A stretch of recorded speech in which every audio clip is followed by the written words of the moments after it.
Hi friends, അസ്സാം വലൈക്കും. ബിസ്മിക്ക് ചാനലോട്ട എല്ലാവർക്കും സ്വാഗതം. ഇന്ന് നമ്മൾ ഒരു ഈസി ബ്രേക്ക്ഫാസ്റ്റിൻ്റെ റെസിപ്പിയാണ് ചെയ്യുന്നത്. എങ്ങനെയാണെന്ന് നോക്കാം. അതിനായിട്ട് നമ്മളിവിടെ എടുത്തിട്ടുള്ളത് അരിപ്പൊടിയാണ്. നമ്മൾ പത്തിരി നൂലപ്പമൊക്കെ തയ്യാറാക്കാൻ എടുക്കുന്ന അരിപ്പൊടിയാണ് എടുത്തിട്ടുള്ളത്. 250 ml കപ്പിൽ 1 കപ്പ് അരിപ്പൊടിയാണ് എടുക്കേണ്ടത്. അപ്പം നിങ്ങൾ എത്ര അരിപ്പൊടിയാണ് എടുക്കുന്നത് അതിൻ്റെ പകുതിയാണ് നമ്മളിതിലേക്ക് റവ ചേർക്കുന്നുണ്ട്. റവ കൂടി ചേർക്കേണ്ടത് കേട്ടോ. അപ്പോൾ ഞാൻ 250 ml കപ്പിൽ 1 കപ്പ് അരിപ്പൊടി എടുത്ത സമയത്ത് 225 ml കപ്പിൽ 1 കപ്പ് റവയാണ് എടുക്കുന്നത്. റവ വറുത്ത റവയാണ് എടുക്കേണ്ടത് കേട്ടോ. അപ്പോൾ നിങ്ങളുടെ കയ്യിലുള്ള റവ വറുക്കാത്ത റവയാണെങ്കിൽ ഒന്ന് വറുത്തിട്ട് ചേർത്ത് കൊടുത്താൽ മതി, ചൂടാറിയിട്ട് ചേർത്ത് കൊടുത്താൽ മതി കേട്ടോ. ഇനി ഇതിലേക്ക് ആവശ്യത്തിനുള്ള ഉപ്പ് ചേർത്ത് കൊടുക്കാം. നിങ്ങളുടെ ടേസ്റ്റിനനുസരിച്ച് ഉപ്പ് ചേർത്ത് കൊടുക്കാം. എന്നിട്ട് എല്ലാം പാടെ നന്നായിട്ട് മിക്സ് ആക്കുക. ഈ അരിപ്പൊടി റവയും തമ്മിൽ നന്നായിട്ട് യോജിച്ച് വരുന്ന രീതിയിൽ ഒന്ന് മിക്സ് ആക്കി കൊടുക്കാം കേട്ടോ. ഇനി ഇതിലേക്ക് ആവശ്യമായി വരുന്നത് പാലാണ്. ഞാൻ തിളച്ചിട്ടുള്ള പാലാണ് എടുത്തിട്ടുള്ളത്. 1.5 കപ്പ് പാലാണ് എടുത്തിട്ടുള്ളത്. 250 ml കപ്പിൽ 1.5 കപ്പ് പാലാണ് ഇതിലേക്ക് എടുത്തിട്ടുള്ളത് കേട്ടോ. നിങ്ങൾ എടുക്കുന്ന റവ വെള്ളം കുടിക്കുന്നതിൻ്റെ അടിസ്ഥാനത്തിൽ ചിലപ്പോൾ അങ്ങോട്ടും ഇങ്ങോട്ടൊക്കെ വ്യത്യാസം വരുമല്ലോ. അപ്പം ചിലപ്പോൾ അല്പം പാല് കൂടുതൽ വേണ്ടി വരും കേട്ടോ. അത് ശ്രദ്ധിച്ച് നിങ്ങൾ ചേർത്ത് കൊടുത്താൽ മതി. എന്നിട്ട് ഇത് നമ്മൾ ശരിക്കും ഒരു ചപ്പാത്തി മാവിൻ്റെ രൂപത്തിൽ വേണം ഇത് നമ്മളൊന്ന് കുഴച്ചെടുക്കാനായിട്ട്. അപ്പോൾ ഞാൻ ഈ പാല് കുറച്ചായിട്ട് ഒഴിച്ചിട്ട് നന്നായിട്ട് മിക്സാക്കി കൊടുക്കുന്നുണ്ട് കേട്ടോ. പാലിങ്ങനെ നന്നായിട്ട് തിളച്ച പാട് തന്നെ ഒഴിച്ചു കൊടുക്കണം, അത് ശ്രദ്ധിക്കാം കേട്ടോ. അപ്പോൾ നിങ്ങൾക്ക് പാല് വേണ്ടാന്നുണ്ടെങ്കിൽ വെള്ളം കൊണ്ടും തയ്യാറാക്കി എടുക്കാം. പാലാകുമ്പോൾ കുറച്ചുകൂടി ടേസ്റ്റ് കൂടുതലായിരിക്കും. ഇനി ഇതെല്ലാം പാട് ഒന്ന് നന്നായിട്ട് മിക്സ് ആക്കിയിട്ട് നമുക്കിതൊന്ന് അടച്ച് വെക്കാം കേട്ടോ. ഒരു 5 മിനിറ്റ് നമുക്കിതൊന്ന് റെസ്റ്റ് ചെയ്യാനായിട്ട് വെക്കാം. അപ്പോൾ ഇതിൻ്റെ വലിയ ചൂടൊക്കെ ഒന്ന് പോയി കിട്ടുകയും ചെയ്യും. ഈ ചൂടോടെ നമുക്ക് ഇത്ര വലിയ ചൂടോടെ കുഴക്കാൻ പറ്റില്ലല്ലോ. ഞാനൊരു 10 മിനിറ്റ് റെസ്റ്റ് ചെയ്യാൻ വെച്ചിരുന്നു. എന്നാലും അടിയിൽ നല്ല ചൂടുണ്ട്. മുകളിൽ കുറച്ച് ചൂടിങ്ങനെ അറിയിട്ടുണ്ടെങ്കിലും അടിയിൽ നല്ല ചൂടുണ്ട് കേട്ടോ. നമുക്കിത് ഈ ഒരു പാത്രത്തിലിട്ട് കുഴച്ചെടുക്കാൻ ഇങ്ങനെ ബുദ്ധിമുട്ടുണ്ട്. അപ്പോൾ നമുക്ക് ആദ്യം സ്പാച്ചില കൊണ്ടൊന്ന് കുഴച്ച് നോക്കാം. അല്ലെങ്കിൽ നമുക്കിതൊരു വേറെ പാത്രത്തിലിട്ട് നമുക്കൊന്ന് കുഴച്ചെടുക്കാം കേട്ടോ. വേറൊരു പാത്രത്തിലിട്ട് കുഴച്ചെടുക്കാം. അപ്പോൾ നമുക്ക് സിമ്പിളായിട്ട് പെട്ടെന്ന് കുഴച്ചെടുക്കാൻ പറ്റും. ഈ ഒരു പരുവാണ് കണ്ട, കയ്യിലൊന്നും ഒട്ടിപ്പിടിക്കില്ല. വെള്ളമെല്ലാം കറക്റ്റ് പാകമാണ്. വെള്ളമെല്ലാം നമ്മളൊഴിച്ച പാലൊക്കെ കറക്റ്റ് പാകമാണ്.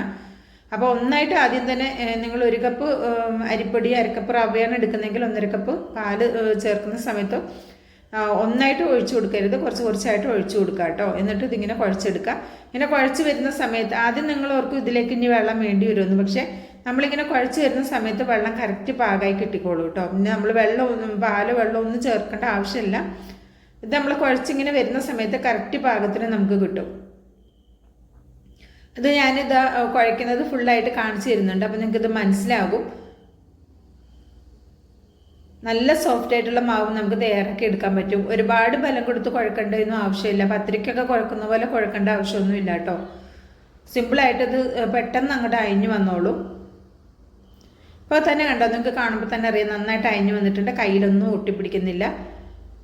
നല്ല അടിപൊളിയായിട്ട് കിട്ടിയിട്ടുണ്ട്.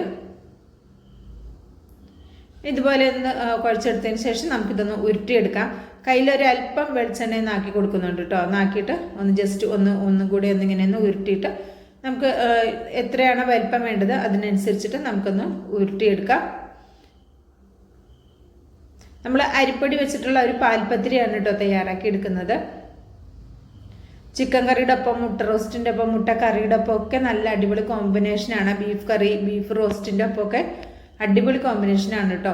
ഇനിയിപ്പോൾ ഇത് നിങ്ങൾക്ക് തേങ്ങാപ്പാൽ ഒഴിച്ച് കഴിക്കണമെങ്കിൽ അങ്ങനെയും കഴിക്കാം കേട്ടോ.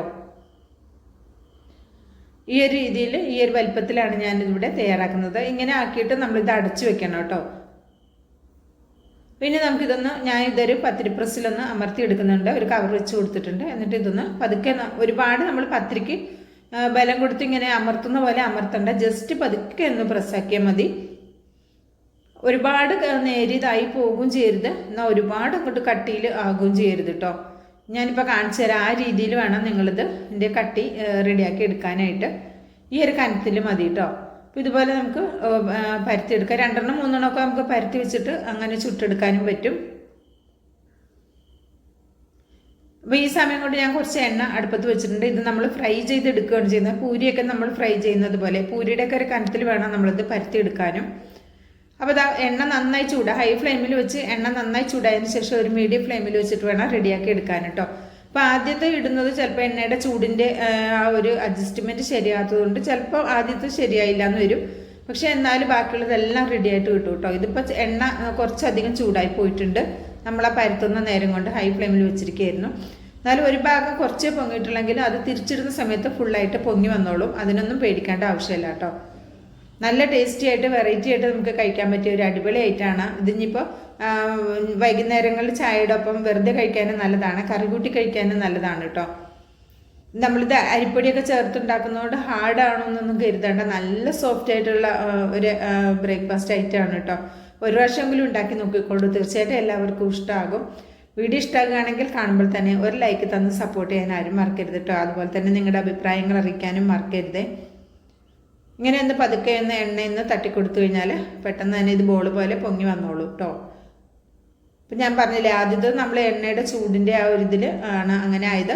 പിന്നെ എന്നാലും പൊങ്ങിയൊക്കെ വന്നിട്ടുണ്ട്, അടിപൊളിയായിട്ടുണ്ട്. പക്ഷെ കളർ മാത്രം ഒന്ന് എണ്ണ നന്നായി ചൂടായി പോയതുകൊണ്ടാണ്.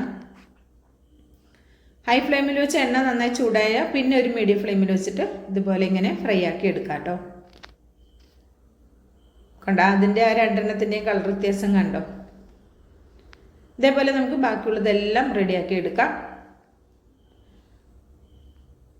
പെട്ടെന്ന് തന്നെ കുക്കായി കിട്ടിക്കോളും. നമ്മളൊരു ഭൂരിയൊക്കെ ഉണ്ടാക്കുന്ന സമയത്ത് എത്ര സമയം എടുക്കും അത്ര തന്നെ സമയം എടുക്കുള്ളൂ ഇതും തയ്യാറാക്കി എടുക്കാനായിട്ട് കേട്ടോ. എണ്ണ പതുക്കെ ഇങ്ങനെ ഒന്ന് തട്ടിക്കൊടുത്തു കഴിഞ്ഞാൽ നന്നായിട്ട് ഇത് പൊങ്ങി ബോൾ പോലെ വന്നോളൂ. ഫ്ലെയിം ഒന്ന് ശ്രദ്ധിച്ചാൽ മാത്രം മതി. നമുക്ക് നല്ല ഇങ്ങനെ മൊരിഞ്ഞിട്ട് നല്ലൊരു ബ്രൗൺ കളറായിട്ട് കഴിക്കാനാണ് ഇഷ്ടമെങ്കിൽ അങ്ങനെയും തയ്യാറാക്കി എടുക്കാം. ഇതിപ്പോൾ ഇവിടെ റെഡി ആയിട്ടുണ്ട്. ഇതേപോലെ നമുക്ക് ബാക്കിയുള്ളതെല്ലാം റെഡിയാക്കി എടുക്കാം. കുറച്ചൊരു വലിയ ചട്ടിയിൽ ഉണ്ടാക്കുകയാണ് കുറച്ചുകൂടി നല്ലത് കേട്ടോ. അപ്പം ആദ്യം മുഴുവനും ഇവിടെ റെഡിയാക്കിയിട്ടുണ്ട്. ഞാൻ ഇത് കണ്ടോ, നല്ല അടിപൊളിയായി വന്നിട്ടുണ്ട്. അപ്പോൾ ഇഷ്ടമാണെങ്കിൽ തീർച്ചയായിട്ടും ട്രൈ ചെയ്ത് നോക്കുക, അഭിപ്രായം അറിയിക്കുക, ലൈക്കും ചെയ്യുക കേട്ടോ. ബിസ്മി കിച്ചൺ എന്ന യൂട്യൂബ് ചാനൽ സബ്സ്ക്രൈബ് ചെയ്ത് കാണുന്നതിൻ്റെ എല്ലാ പ്രിയ കൂട്ടുകാരും ഒന്ന് സബ്സ്ക്രൈബ് ചെയ്ത് അടുത്ത് വരുന്ന ബെല്ലൈക്കൺ ഒന്ന് എനേബിൾ ചെയ്ത് വെച്ചാൽ മാത്രമേ നമ്മളിടുന്ന വീഡിയോസിൻ്റെ നോട്ടിഫിക്കേഷൻ നിങ്ങളിലേക്ക് കറക്റ്റായിട്ട് എത്തുള്ളൂ. അപ്പോൾ ഇൻഷാ അല്ലാഹ് അടുത്ത നല്ലൊരു അടിപൊളി വീഡിയോയുമായി എത്തുന്നവരേക്കും എല്ലാ കൂട്ടുകാർക്കും നന്ദി, നമസ്കാരം.